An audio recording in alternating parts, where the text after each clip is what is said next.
Drunk and drive प्रकरणाचा तपास पुणे गुन्हे शाखेकडे वर्ग, तर येरवडा पोलीस स्टेशनमधील 2 पोलीस अधिकारी निलंबित।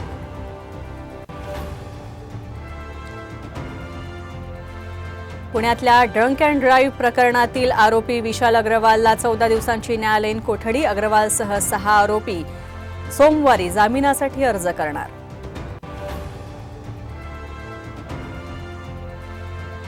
पुण्यातील अपघातानंतर अजित पवार पहिल्यांदाच पुण्यात अपघात प्रकरणावर बारकाईने नजर, विरोधकांच्या आरोपांना दिलं उत्तर।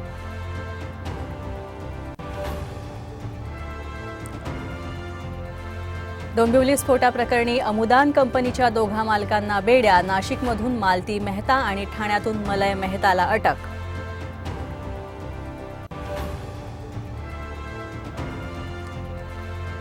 परळीमध्ये फेरमतदान घ्या, शरद पवार गटाची निवडणूक आयोगाकडे मागणी, बूथ कॅप्चरिंगचा प्रकार झाल्याचा आरोप।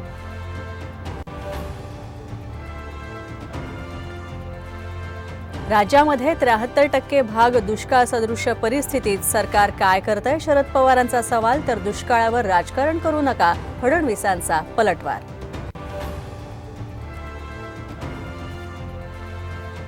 आणि अकोल्यामध्ये यंदाच्या सगळ्यात जास्त तापमानाची नोंद, पारा 45.8 अंशांवर, तर संभाजीनगरमध्ये उष्माघातानं एकाचा मृत्यू।